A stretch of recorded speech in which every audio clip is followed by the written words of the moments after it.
What's up, Vine family? Just wanted to post a video here, like I've been doing regularly, that addresses some of the issues that we've been talking about the last couple Sundays in church, and issues of racial justice and points of turmoil, sadness, anger in our culture.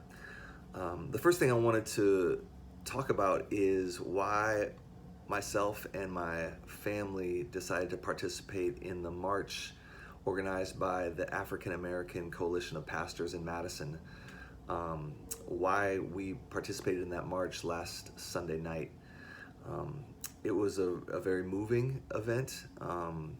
It was interesting to see how white the event was. I think the guess was there was about 10,000 people there, but it was mainly a sea of white people, because those are the demographics of Madison. So it just gave a snapshot of the demographics of Madison. I think it's 8 or 9% African American.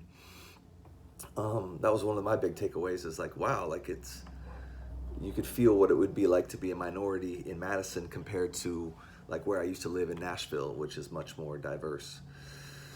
But the event was very powerful, just to peacefully march. And the main reason that my family and I wanted to attend is to show solidarity with our presence. And seeing the video of George Floyd, or some of the other videos that have been circling around recently, or videos that I've seen in the past few years, it feels like there is something pricked in my spirit that is different in this time. And I've heard other people say the same thing, and it feels like it's happening among Christians that I know. Something is different. I don't know why, but it just feels like the George Floyd incident has been maybe a corner-turning event in our culture, for some people at least. And it's just like, man, this just has to stop. This has to stop. I mean, that's how I feel. Like, because human beings are created in the image of God, and because there is a history of police brutality from predominantly a white police force to black people. Like, there's stories of that in our history, whether it's Rodney King or the civil rights movement. Like that incident with George Floyd, it just touches on that story in such a profound way. And so the anger and the cry for justice just rings out with more fervency than ever now. And I feel that. I feel that, like, this has to stop. That doesn't mean that I don't support police, and that doesn't mean that I don't understand the nuances maybe of, man, they're put in very challenging positions at some time. I actually had a really cool conversation with a police officer on the Madison Police Force that was marching in the march, and I just got to ask him his thoughts. And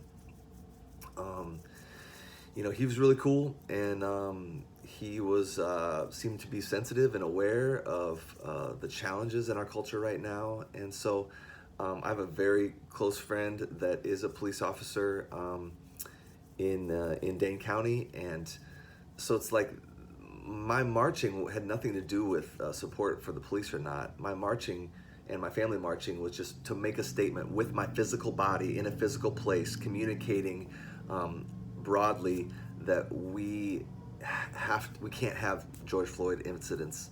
We can't have that happen ever again.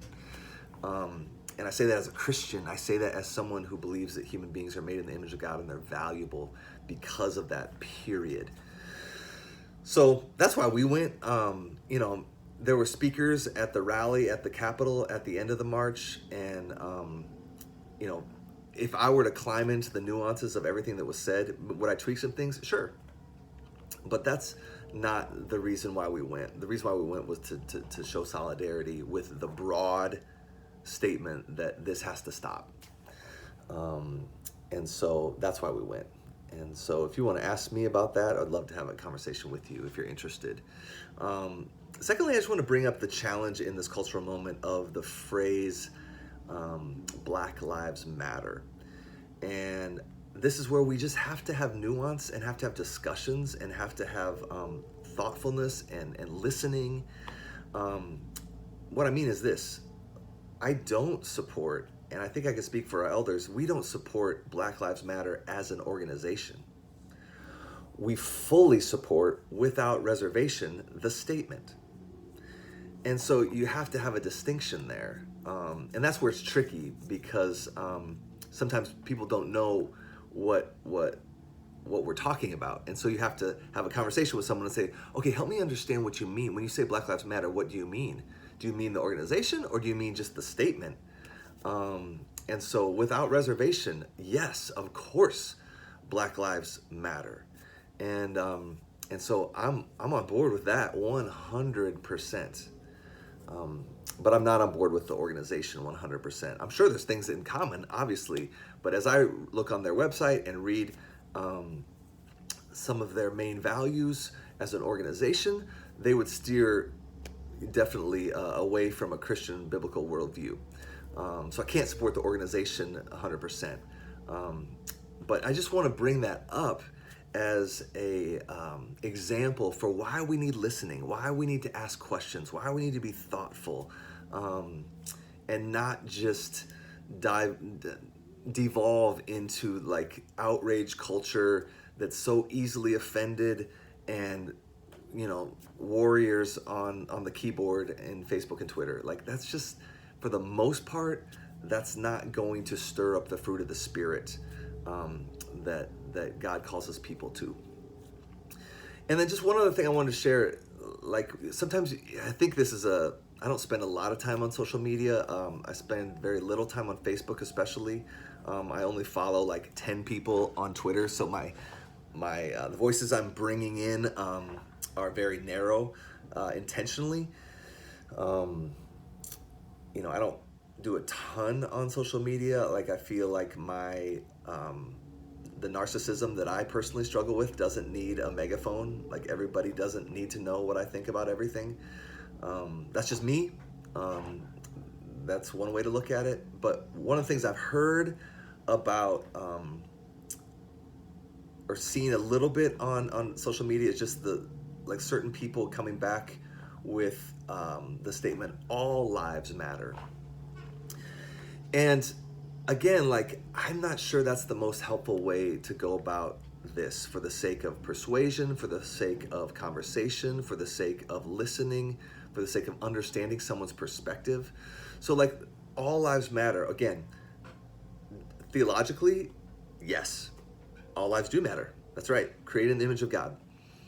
But if that's your response to someone saying Black Lives Matter as a slogan, not necessarily talking about the organization, but if someone's saying that as a slogan, and you respond with all lives matter, what that potentially does is feel very dismissive for the person saying Black Lives Matter.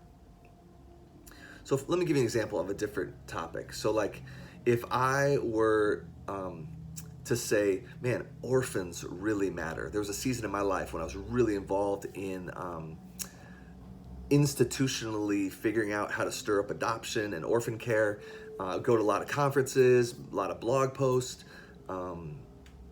And so if I came to you and I said, man, the plight of the orphan in our world is really, really dire and needs some focused attention. I still believe that. It's true. And I said, man, orphans really matter. And you came back to me and said, well, yeah, but all kids matter. Well, you can see how that would make me feel. Like, it's like, no, but like we're missing each other here. I know that all kids matter, but what I'm just trying to help you understand, like, the plight of the orphan in our world today, and that's a big deal. And when people say Black Lives Matter, what they're trying to say is, again, not talking about the organization, but just the slogan, Black Lives Matter. Like, what they're saying is, like, there's a story here. There's that I want you to listen to. There's a precedent, and there's pain that African American people feel uniquely that's connected to that story. And so when you respond with, well, all lives matter, it just feels really dismissive. it doesn't feel humble, it doesn't feel gentle, it doesn't feel compassionate, it doesn't feel like you're willing to listen to the story. And so I just use that again as an example for how um, I think we should not go about talking about these issues. And and ultimately, I was talking to James about this. Like, I just want to commend to us a season. Again, if you are like me, or maybe like James, as he's told me, and don't know a ton about the story. I know some things about the story, but I know there's a lot more for me to learn about the Black experience in America historically, and why someone might say Black Lives Matter, and really want to maybe have you understand why they feel the way they feel. It's just really good to have a season of education. Like, before we speak, like, it's so good to be educated. It's so good to have heard a story. Um, I mean, it's like counseling 101 that we do at the Vine, and Laura would talk about this. I would talk about this. Um, Before you respond to someone, you always want to listen to them. Like, this is just basic human decency. So often, if we fail to do that, we just miss each other, and then relationships are lost, and love is lost, and there's misconceptions, and so, man, just like a season of education, especially if you're white, and haven't dove into these issues beyond what you learned in maybe 1 hour in history class in high school. Have a season of education. Consult the resources that I posted on the Important channel, and log into the racial justice channel on Slack that I just posted. That you can click on that link in the lobby channel. Anyway, enough said for today. But I just want to bring this stuff up just for the sake of you hearing from leadership how we're processing some of these things, and we just want to see unity. We want to see discipleship, and we want to see Christians living life for the glory of God, and that the church can be a beautiful city on a hill. And so some of these thoughts hopefully can contribute to that. All right, we love you guys, and we'll be in touch.